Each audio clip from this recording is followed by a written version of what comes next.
Welcome to the fascinating world of Korean classical novels. The year is 1457, in the dead of winter. The nights in Yeongwol, Gangwon Province, known as the coldest, harshest part of the ancient Korean kingdom of Joseon, were exceptionally deep and dark. A razor-sharp wind clawed at the world, and over the frozen Donggong River, only the howling gale, like the cry of a beast, could be heard. And right there, by that riverbank, lay the body of a boy who until recently was the king of this nation, wrapped in a straw mat and abandoned. He was King Danjong, the sixth king of Joseon, and he was only 16 years old. A tragic monarch, dethroned by his own uncle, Grand Prince Suyong, who became King Sejo, and exiled to this remote place. He was finally forced to drink poison and became a cold corpse. What was even more cruel was the bloody decree issued by Sejo, now at the pinnacle of power. If any person dares to collect the body of the traitor Prince Noson, that person's family, for 3 generations, will be completely annihilated. Before the king's terrifying command, all of Yeongwol, no, all of Joseon, held its breath. Terrified of being wiped out for touching a traitor's corpse, no one dared to step forward. The king's body was thus fated to rot by the river, pelted by snow and frost, a horrific feast for crows and wild animals. It was at that moment, on that night when everyone else looked away in fear, a man emerged from the darkness. His name was Eom Heung-do, a minor local official, a mere town chief of Yeongwol. He was trembling. The faces of the wife and children he left behind flickered before his eyes. He knew better than anyone the consequences of defying the king's order, but he could not tear his eyes away from the abandoned body of the boy king. That boy was the ruler of this country until just a few days ago. Even if he committed a crime, how can a human being's final moments be left in such a horrific state?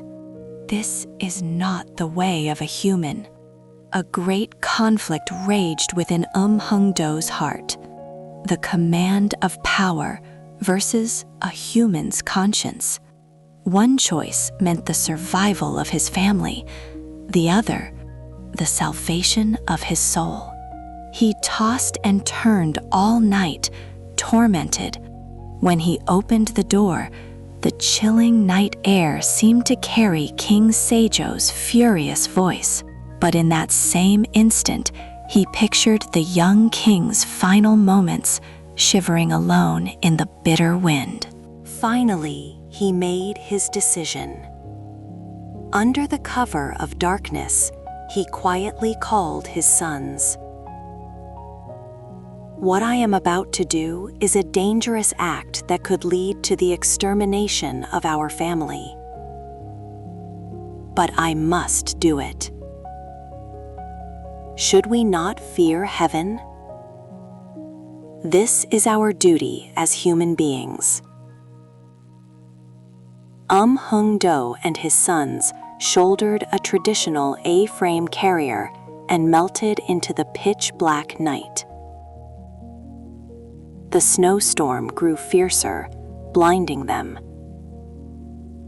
It was as if the heavens themselves were trying to stop their perilous journey. Dodging the eyes of searching soldiers, they moved like animals, low to the ground, towards the river. After what felt like an eternity, they finally found it. A straw mat buried in snow, frozen solid. Eom Heung-do, unable to touch it with his bare hands, gently brushed away the snow with his sleeve. A boy's face was revealed, the noble image of a king who once sat on the throne and looked upon his people was gone, leaving only a face frozen in agony and resentment.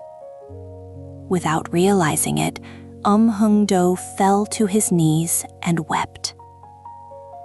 "Your Majesty, this humble servant has come too late. Please, let go of your sorrow." But there was no time even for tears. They hurriedly and carefully moved the king's body onto the carrier. The king's body felt light, but the weight of the era pressing down on Eom Heung-do's shoulders was as heavy as a mountain. They headed deep into the foothills of Dong-eulji Mountain, to a secret place only they knew. The ground was frozen solid, so hard that even a pickaxe couldn't break it. But with hands raw and cracked from the cold, they dug and dug all night.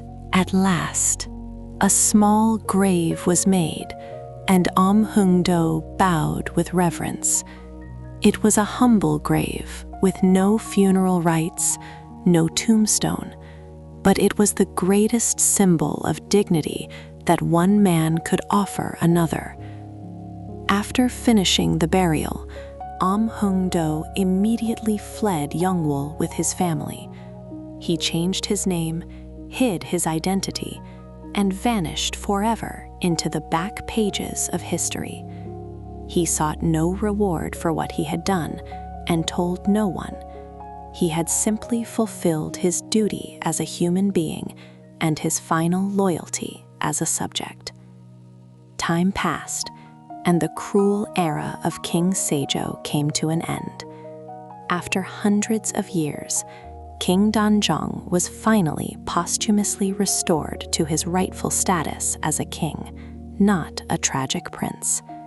And people began to search for the righteous deeds of the forgotten loyal subject, Eom Heung-do. Much later, King Seokjong honored his loyalty by building a memorial gate and posthumously granting him the high rank of a government minister. He was enshrined in the Changcheolsa Shrine, a memorial next to Changneung, the very tomb of the king he had risked his life to serve.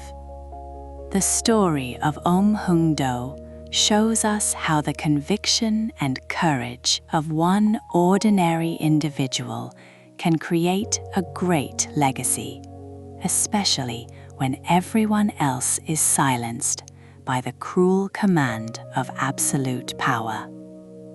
What is true loyalty?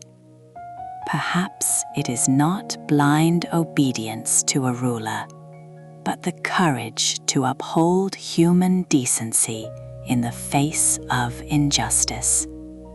This story transcends its time, asking us, living today, what our convictions are.